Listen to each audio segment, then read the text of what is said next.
রাত, নিঝুম একটা গ্রামের ভাঙাচোরা ঘর। হারিকেনের কাপা কাপা আলোয় একজন মাঝবয়সী পুরুষ মাটিতে বসে আছে। হাতে হলুদ হয়ে যাওয়া পুরনো চিঠির একটা বান্ডিল। সে একটা চিঠি খুলল, পড়তে শুরু করল। তার হাত কাঁপছে, চোখ থেকে পানি পড়ছে। এই চিঠিগুলো কোনো উপন্যাসের পাতা না, এগুলো একজন মায়ের কলমে লেখা শেষ কথা। এ কথাগুলো তার সন্তানের কাছে পৌঁছায়নি কখনো, যে কথাগুলো বুকের ভেতর চাপা দিয়ে এই মা একদিন চোখ বন্ধ করেছিলেন। আজ সেই চিঠি হাতে নিয়ে বসে আছে সেই ছেলে, মায়ের ভিতর, মায়ের ঘরে, কিন্তু মা নেই। ছেলেটা চিঠির একটা লাইন পড়ছে। চিঠিতে লেখা, খোকা, আল্লাহ যেন তোমাকে সুখে রাখেন। আমি প্রতিদিন ফজরের পর তোমার জন্য দোয়া করি। তুমি ভালো থাকলেই আমার শান্তি। মা জানতেন না যে ছেলের জন্য প্রতিদিন হাত তুলে দোয়া করছেন সেই ছেলে সেই মুহূর্তে তাকে মনেও রাখছে না। কিন্তু আল্লাহ সুবহানাহু ওয়া তাআলা, তিনি মায়ের দোয়া শুনছেন, তিনি সব দেখছিলেন। আজকে আমরা যে গল্পটা বলবো, এটা কোনো কাল্পনিক গল্প না। এটা বাংলাদেশের একটা প্রত্যন্ত গ্রামের সত্যিকারের একটা পরিবারের গল্প। নাম পরিবর্তন করা হয়েছে, কিন্তু ঘটনা হুবহু সত্য। এই গল্প শুনতে শুনতে হয়তো তোমার মায়ের কথা মনে পড়ে যাবে, হয়তো চোখে পানি আসবে। আসতে দাও, কারণ এই পানি হয়তো তোমার হৃদয়কে আবার মায়ের দিকে ফিরিয়ে দেবে। ময়মনসিংহের একটা ছোট্ট গ্রাম। সেই গ্রামে একটা পরিবার বাস করত। বাবার নাম করিম মিয়া, মায়ের নাম রহিমা, আর তাদের একমাত্র ছেলে 7 বছরের খোকন। সংসারে টাকা পয়সা ছিল না, কিন্তু সুখ ছিল। এই গরিবের ঘরেও সকালে উঠে হাসি ছিল, রাতে ঘুমের আগে গল্প ছিল। স্বামীর সাথে স্ত্রী ছিল বোঝাপড়া, ছেলেকে ঘিরে ছিল দুজনের স্বপ্ন। করিম মিয়া খোকনকে কোলে নিয়ে বলছে, খোকন, তুই একদিন বড় হবি, অনেক পড়বি, আমার মতো মাঠে কাদায় জীবন কাটাবি না। খোকন বলল, বাবা, আমি বড় মারে আর মারে অনেক ভালো রাখবো।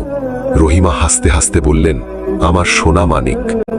এই ছোট্ট সংসারের প্রতিটা দিন ছিল এভাবেই সরল, আনন্দময়।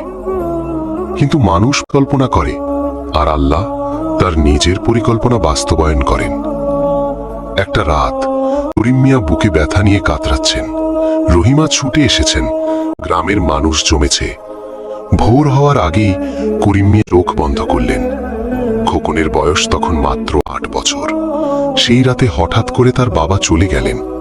হার্ট, ডাক্তার আসার আগেই সব শেষ। রহিমার সেই রাতের কান্নার শব্দ গ্রামের মানুষ অনেক দিন ভোলেনি। কবর দেওয়া হয়েছে। রহিমা কবরের পাশে বসে আছেন। খোকন মায়ের হাত ধরে আছে। খোকন জিজ্ঞেস করল, মা, বাবা কই গেছে? রহিমা কাঁদতে কাঁদতে বললেন, আল্লাহর কাছে গেছে বাবা, আল্লাহর কাছে।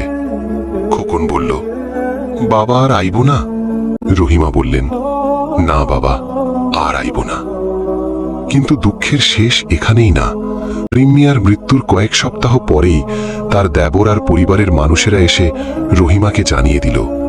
দেব কঠোর গলায় বলল, ভাইজান আর নাই, এই বাড়ি এই জমি আমাগো, তুমি তোমার পোলাপান নিয়ে বাইর হও।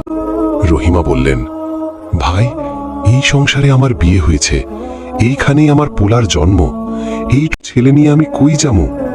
দেবর বলল, সেইটা আমার সমস্যা না, তোমার বাপের বাড়িতে না, যাও। সেদিন রহিমা বেগম কোনো কথা বলেননি, শুধু ছেলেটার হাত দেন, একটা কাপড়ের বোঁচকা নিলেন আর বেরিয়ে পড়লেন। চোখে পানি ছিল, কিন্তু মুখে কোনো অভিযোগ ছিল। আল্লাহ বলেছেন সূরা আল ইসরায়, তোমার রব নির্দেশ দিয়েছেন তোমরা শুধু তাকেই ইবাদত করবে এবং পিতামাতার সাথে সৎ ব্যবহার করবে। আল্লাহ মা বাবার সাথে ভালো ব্যবহারের আদেশ দিয়েছেন। কিন্তু এদিন রহিমার সাথে যা হয়েছিল তা এই আয়াতের সম্পূর্ণ বিপরীত।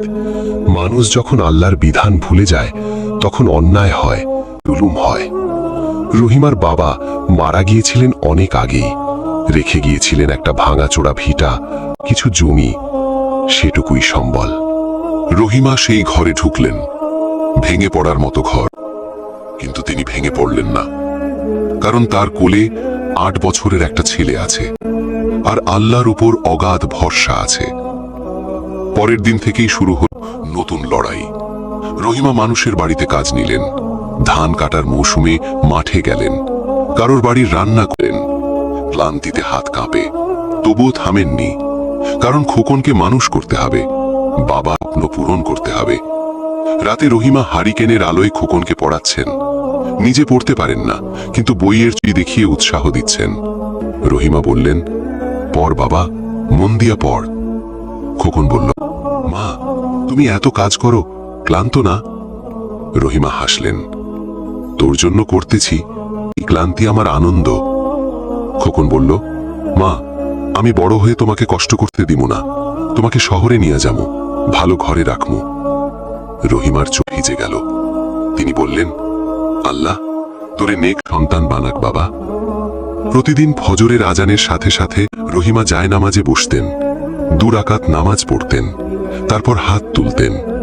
সেই হাত তোলার দৃশ্য গ্রামের মানুষ আজও মনে রাখে। তিনি শুধু একটা জিনিসই চাইতেন। রহিমা বলতেন, ইয়া আল্লাহ আমার খোকনকে তুমি হেফাজত করো, আমি কষ্ট করতে পারবো, কিন্তু আমার ছেলে যেন কষ্ট না পায়। তুমি তারে সফল করো, নেক বানাও, মানুষ বানাও, আমিন। রাসূলুল্লাহ সাল্লাল্লাহু আলাইহি ওয়াসাল্লাম বলেছেন, 3টি দোয়া অবশ্যই কবুল হয়, মাজলুমের দোয়া, মুসাফিরের দোয়া এবং সন্তানের জন্য পিতামাতার দোয়া। তিরমিজি। রহিমা মাজলুম ছিলেন। তিনি একা একটা ছেলে মানুষ করছিলেন, আর প্রতিদিন সেই ছেলের জন্য দোয়া করছিলেন। এই দোয়া আল্লাহর দরবারে পৌঁছচ্ছিল, আল্লাহ শুনছিলেন। বছরের পর বছর গেল। খোকন বড় হলো, কখনো রাতে পড়েছে, কখনো সকালে স্কুলে গেছে। তার স্কুলের ড্রেস পুরনো, কিন্তু মুখে হাসি। খোকন পড়াশোনায় ভালো ছিল। মা রাত জেগে কাজ করতেন যাতে বইয়ের টাকা হয়।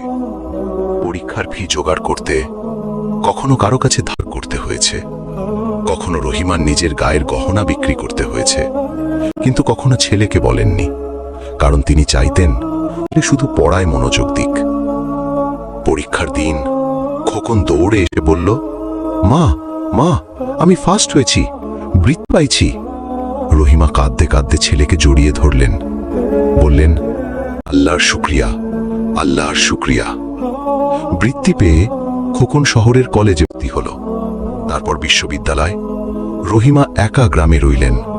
প্রতি সপ্তাহে চিঠি লিখতেন, প্রতিদিন দোয়া করতেন, আর অপেক্ষায় থাকতেন কখন ছেলে ফিরবে। রহিমা চিঠি লিখলেন, খোকন বাবা কেমন আছিস? আমি ভালো আছি, তোর জন্য প্রতিদিন দোয়া করি, আল্লাহ যেন তোকে সফল করেন, ভালো মানুষ নান, দ্রুত আসিস, তোর অপেক্ষায় থাকি, তোর মা। বিশ্ববিদ্যালয় শেষ করল খোকন, তারপর একটা বড় কোম্পানিতে চাকরি পেল ঢাকায়। রহিমার সেদিনের কান্না ছিল আনন্দের কান্না। তিনি বললেন, এবার হয়তো কষ্টের দিন শেষ হবে। কিন্তু শহরে এসে রফিক আস্তে আস্তে বদলে থাকলো। ভালো বেতন পেল, ভালো বন্ধু হলো, নতুন পোশাক কিনল, নতুন পরিচয় হলো। কিন্তু এই পরিচিতির ভেতরে সে ধীরে ধীরে লুকিয়ে ফেলতে শুরু করলো আর একটা পরিচয়। সেই পরিচয়টা হলো সে একটা গরিব গ্রামের ছেলে, আর সেই গ্রামে তার মা একা থাকেন। একটা পরিচিতির মধ্যে রফিক একটা মেয়েকে পছন্দ করলো, বড়লোক পরিবারের মেয়ে, নাম সুমাইয়া। সুমাইয়া জিজ্ঞেস করলো, তোমার বাড়ি কোথায়? রফিক একটু থেমে বলল, ময়মনসিংহ। সুমাইয়া বলল, গ্রামে? রফিক বলল, হ্যাঁ মানে ছোটবেলায় ছিলাম, এখন তো ঢাকাতেই। মাস 2 পরে রফিক বিয়ে করল, বড়লোক পরিবারের মেয়ে, ঢাকায় বিশাল অনুষ্ঠান। কিন্তু সেই অনুষ্ঠানে একজন মানুষ ছিলেন না, যিনি তার জন্য সবচেয়ে বেশি কষ্ট করেছেন, যিনি তার জন্য নিজের গায়ের গোনা বেচেছেন। রফিক তার মাকে জানায়নি, মাকে দাওয়াতও দেয়নি, কারণ সে ভাবছিল ওই গ্রামের মুরব্বী মা এলে তার মান সম্মান চলে যাবে। আল্লাহ সূরা আল ইসরায়ে বলেছেন, তাদের সাথে উফ শব্দটিও বলো না, ধমক দিও না, বরং তাদের সাথে সম্মানজনক কথা বলো। আল্লাহ বলছেন, মায়ের সাথে উফ পর্যন্ত বলা যাবে না। আর রফিক বিয়েতেও মাকে ডাকল না।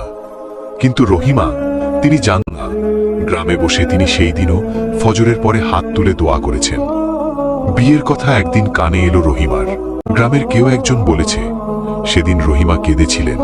কিন্তু ছেলের বিরুদ্ধে অভিযোগ করেননি। শুধু চিঠি লিখলেন। চিঠিতে লিখলেন, খোকা, শুনলাম তুই বিয়া করেছিস, আল্লাহ তোদের সুখী করুক। আমাকে ডাকিসনি, মনে আঘাত পাইছি, কিন্তু রাগ নাই। তোর বৌমারে আমার সালাম দিস। একবার আসিস বাবা, আমার বুকটা খালি লাগে। চিঠি পাঠালেন, উত্তর এলো না। 1 মাস, 2 মাস, 3 মাস, উত্তর এলো না। রফিকের বাড়িতে চিঠি আসছে, কিন্তু তার স্ত্রী সুমাইয়া চিঠিটা দেখে টেবিলের ড্রয়ারে রেখে দিচ্ছে, রফিককে দেখাচ্ছে না। রহিমার চিঠি ঠিকই পৌঁছাচ্ছিল, কিন্তু সেগুলো রফিকের হাতে পড়ছিল না। সুমাইয়া সেগুলো লুকিয়ে রাখছিল। সে চাইতো না শাশুড়ি আসুক, চাইতো ওই গ্রামের সংযোগ থাকুক। আর রফিকও বেশি জিজ্ঞেস করত না, কারণ সে নিজেও মায়ের কথা ভুলে থাকতে চাইছিল। রহিমা এখন অসুস্থ, বিছানায় শুয়ে আছেন। একজন প্রতিবেশী মহিলা পাশে বসে আছেন। প্রতিবেশী বলল, আপা, ছেলেরে খবর নাই? রহিমা দুর্বল কণ্ঠে বললেন, দিসি, আসেনি। প্রতিবেশী বলল, আবার পাঠান। রহিমা বলেন, ও ব্যস্ত থাকে, ওর নিজের সংসার আছে, আমার জন্য চিন্তা করতে হবে না। প্রতিবেশী বলল, আপা, আপনি এত ভালো মানুষ, আল্লাহ আপনার সাথে আছেন। রহিমা চোখ পানি নিয়ে বললেন, আমি শুধু একটাই চাই, আমার খোকা যেন ভালো থাকে, আল্লাহ ওরে হেফাজত করুক। অসুস্থ শরীর নিয়ে কাপা হাতে রহিমা আরেকটা চিঠি লিখলেন, সম্ভবত শেষ চিঠি। চিঠিতে লিখলেন, খোকা, আমি অনেক অসুস্থ, হয়তো আর বেশি দিন নাই। তোর কাছে কিছু চাই না, শুধু একবার আসিস, শুধু একবার। মরার আগে একবার মুখ দেখতে চাই। আমি কিন্তু তোর উপর রাগ নাই, অভিমান নাই। তুই যেখানেই থাকিস, আমি তোর জন্য দোয়া করে যাচ্ছি। ইয়া আল্লাহ, আমার ছেলে যদি ভুল পথে থাকে, তাকে ফিরিয়ে দাও। আমার ছেলে যদি কষ্টে থাকে, তাকে রক্ষা করো। আমার ছেলে যদি অসুখে পড়ে, তাকে সুস্থ করো। আমিন। তোর মা। এই চিঠিটা ওর সময় লুকিয়ে ফেলল, রফিক জানলই না। সেই রাতে রহিমা বেগম চলে গেলেন, ছেলে ছাড়া। শেষ মুহূর্তে পাশে ছিল শুধু কয়েকজন প্রতিবেশী, কিন্তু তার মুখ ছিল শান্তি, কারণ তিনি জানতেন যে আল্লাহর উপর তাওয়াক্কুল করেছেন, তিনি তার সন্তানের হেফাজত করবেন। আল্লাহ সূরা লুকমানে বলেছেন, আর আমি মানুষকে তার পিতামাতার ব্যাপারে নির্দেশ দিয়েছি। তার মা তাকে কষ্টের পর কষ্ট সহ্য করে গর্ভে ধারণ করেছে। মা কষ্টের পর কষ্ট সহ্য করে সন্তানকে বড় করেন, আর সন্তান যখন বড় হয় তখন কি করে? রফিকের গল্পটা আমাদের আয়নার সামনে দাঁড় করিয়ে দেয়। বছর 2 পরের কথা, রফিক হঠাৎ অসুস্থ হয়ে পড়ল। ডাক্তাররা জানালো শরীরে মারাত্মক রোগ ধরা পড়েছে, বেশি দিন বাঁচার সম্ভাবনা কম। ডাক্তার বললেন, মিস্টার রফিক, আমি দুঃখিত, আপনার রোগের অবস্থা খুব জটিল, আমরা চেষ্টা করব। তো সেই রাতে সুমাইয়া একটা সিদ্ধান্ত নিল। তাকে বিশ্বাস করে রফিক মায়ের কাছ থেকে দূরে সরে গিয়েছিল। সেই সুমাইয়া সেই রাতেই রফিকের ব্যাংক অ্যাকাউন্ট থেকে টাকা সরিয়ে নিল, গহনা নিল, সম্পদ নিল, আর ভোরের আগেই অন্য একজনের হাত ধরে চলে গেল। রফিক সেই দিন সত্যিকারের একা হয়ে গেল। যে মাকে একা ফেলে এসেছিল, আর নিজে একা। যাকে বিশ্বাস করে মাকে ভুলেছিল, সেই চলে গেছে। হাতে কিছু নেই, শুধু আছে একটা ছোট্ট ছেলে। কিন্তু আল্লাহ সুবহানাহু ওয়া তাআলার কুদরত অসীম।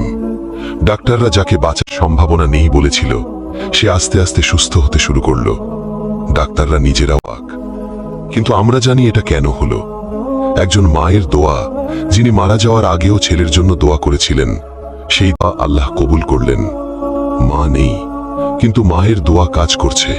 রাসূলুল্লাহ সাল্লাল্লাহু আলাইহি ওয়াসাল্লাম বলেছেন, মানুষ যখন মারা যায় তখন তার সব আমল বন্ধ হয়ে যায়, 3টি ছাড়া: সদকায়ে জারিয়া, উপকারী ইলম, এবং নেক সন্তান যে তার জন্য দোয়া করে। সহিহ মুসলিম। রফিক হয়তো মায়ের জন্য দোয়া করেনি, মা তার জন্য দোয়া করে গেছেন, আর সেই দোয়াই তাকে মৃত্যুর দরজা থেকে ফিরিয়ে আনলো। হাসপাতালে শুয়ে শুয়ে রফিক ভেবেছে, অনেক ভেবেছে। যখন মৃত্যু কাছে এসেছিল, তখন টাকা কাজে আসেনি, বউ কাজে আসেনি, পরিচয় কাজে আসেনি। শুধু মনে পড়েছে মায়ের মুখ, সেই মুখ যেটা সে এত বছর ধরে এড়িয়ে এসেছিল। রফিক তার ছেলের হাত ধরে বলল, বাবা, আমরা দাদুর বাড়ি যাব। ছেলে জিজ্ঞেস করল, দাদু কোথায় থাকে? রফিকের গলা ভেঙে গেল। সে বলল, গ্রামে, গ্রামের পথ। রফিক তার ছেলে হাঁটছে, চেনা পথ, কিন্তু অনেক বছর পরে। বাড়ির সামনে এসে থামল। বাড়িটা ফাঁকা, দরজায় তালা। প্রতিবেশী এসে বলল, তোমার মা অনেকদিন আগেই চলে গেছেন, তুমি আসনি, চিঠিও দাও নাই। রফিক সেই কথা শুনে সেখানেই বসে পড়ল। প্রতিবেশী বলল, তোমার মায়ের কিছু জিনিসপত্র আছে, সে বলে গিয়েছিল একদিন যদি খোকন আসে এগুলো দিও। একটা পুরনো টিনের বাক্স খোলা হলো। ভেতরে হলুদ হয়ে যাওয়া চিঠির বান্ডিল, অনেকগুলো চিঠি। রফিক একটা একটা চিঠি খুলল, পড়তে লাগলো। 1 মাসের চিঠি, 6 মাসের চিঠি, 1 বছরের চিঠি। সব চিঠি একটাই জিনিস, ভালোবাসা, দোয়া আর অপেক্ষা। প্রথম চিঠিতে লেখা, খোকা, তোর চাকরি হয়ে শুনলাম, আল্লাহর কাছে দোয়া করলাম, আল্লাহ যেন তোরে আরো বড় করেন, তোর রিজিক বাড়িয়ে দেন। দ্বিতীয় চিঠিতে লেখা, খোকা, শুনলাম তুই বিয়া করছিস, আমি কাঁদলাম, কিন্তু দোয়া করলাম আল্লাহ যেন তোমার সংসার সুখের করেন। তৃতীয় চিঠিতে লেখা, খোকা, আমার শরীর খুব খারাপ, কিন্তু তোর জন্য দোয়া করলাম আল্লাহ যেন তোকে সুস্থ রাখেন, তোর সন্তান যেন নেক হয়। তারপর শেষ চিঠি, রহিমার কাঁপা হাত লেখা, খোকা, হয়তো আর দেখা হবে না, কিন্তু আমি তোর জন্য শেষ একটা দোয়া করছি। ইয়া আল্লাহ, আমার ছেলে যদি ভুল পথে থাকে তাকে ফিরিয়ে দাও, আমার ছেলে যদি কষ্টে থাকে তাকে রক্ষা করো, আমার ছেলে যদি অসুখে পড়ে তাকে সুস্থ করো, আমিন, তোর মা। রফিক চিঠিটা বুকে চেপে ধরল। তার পুরো শরীর কাঁপছে, চোখ থেকে পানির ধারা বইছে। সে মেঝেতে বসে পড়ল। তার ছেলে এসে তার পাশে বসল। রফিক কাঁদতে কাঁদতে বলল, মা, মা গো, আমি এতটা কিভাবে পারলাম? তুমি আমার জন্য এত দোয়া করলে, আর আমি। সেদিন রফিক অনেকক্ষণ কাঁদল। বুকের ভেতর বছরের পর বছর জমে থাকা অপরাধ বোধ সেটা কানের মধ্যে দিয়ে বের হতে চাইছিল। মায়ের ভিটায় বসে মায়ের চিঠি হাতে নিয়ে সে সেদিন প্রথমবারের মতো সত্যিকারের নিজেকে চিনল। সেই দিন থেকে রফিক আর ভিজায়নি। মায়ের ভিটায় সে ছেলেকে নিয়ে থেকে গেল। মায়ের কবর সাফ করল, প্রতিদিন ফাতিহা পড়ল, মায়ের জন্য সাদ করল, মায়ের নামে কোরআন খতম দিল, আর প্রতিদিন ফজরের পরে হাত তুলে বলতে লাগলো, ইয়া আল্লাহ, আমার মাকে ক্ষমা করো, তার কবর আলোকিত করো, তার সাথে যা করেছি আমাকে মাফ করো, এবং আমার মায়ের দোয়ার বিনিময়ে আমাকে আবার তোমার পথে ফিরিয়ে নাও। আল্লাহ বলেছেন সূরা আল ইসরায়, আর তাদের সামনে বিনয়ের ডানা নামিয়ে দাও দয়া পরবশ হয়ে, এবং বলো, হে আমার রব, তাদের উভয়কে রহম করুন, যেমন তারা আমাকে শিশুকালে লালন পালন করেছেন। আজকে আমাদের সমাজে কত ফিক আছে যারা শহরে গিয়ে মাকে ভুলে গেছে। বউয়ের ভয়ে মায়ের ফোন ধরে না, সম্মানের ভয়ে মাকে আসতে দেয় না, কিন্তু তারা জানে না যে মাকে তারা ভুলে গেছে সেই মা প্রতিদিন তাদের জন্য হাত তুলে দোয়া করছেন। রাসূলুল্লাহ সাল্লাল্লাহু আলাইহি ওয়াসাল্লাম বলেছেন, জান্নাত মায়ের পায়ের নিচে। এই পায়ের নিচের জান্নাতকে যারা লাথি মেরে সরিয়ে দেয় তারা দুনিয়াতেও লোকসানে পড়ে। রফিকের গল্প তার প্রমাণ। আজকে যদি তোমার মা বেঁচে থাকেন, এখনই ফোন করো, এখনই বলো, মা কেমন আছো? এই দুটো শব্দ তার বুকের ভেতরে যে আনন্দ দেবে পৃথিবীর কোনো সম্পদ তা দিতে পারবে না। আর যদি তোমার মা আর নেই, তাহলে এখনই হাত তোলো, সূরা ফাতিহা পড়ো, আল্লাহর কাছে মায়ের জন্য রহমত চাও, কারণ মায়ের জন্য সন্তানের দোয়া এটাই এখন তোমার সবচেয়ে বড় দায়িত্ব। রফিকের গল্প শেষ হয়েছে, কিন্তু তোমার গল্প এখনো চলছে। তুমি এখনো পারো, মায়ের কাছে ফিরে যাও, দেরি হয়নি। আল্লাহ তৌফিক দিন, আমিন। আজকের ভিডিওটা যদি তোমার ভালো লেগে থাকে তাহলে কমেন্ট বক্সে তোমার অনুভূতি লিখে জানিও। আর তোমার মনে কোনো প্রশ্ন ঘুরছে কোনো বিষয় নিয়ে তো ভিডিও দেখতে চাও, সেটাও লিখে দাও। হয়তো তোমার সেই একটি কমেন্ট থেকেই আরেকজন মানুষের চোখে পানি আসবে, আরেকজন মানুষ আল্লাহর দিকে ফিরে আসবে। ইনশাআল্লাহ তোমার প্রশ্ন থেকেই তৈরি হবে আমাদের পরের ভিডিও, কারণ এই চ্যানেলটা তোমার প্রশ্নের জন্য, তোমার হৃদয়ের জন্য, তোমার কষ্টের কথা বলার জায়গা, আর তোমাকে আল্লাহর আরো কাছে নিয়ে যাওয়ার জন্য। আল্লাহ তোমার দোয়া কবুল করুন, আল্লাহ তোমার কষ্ট দূর করুন।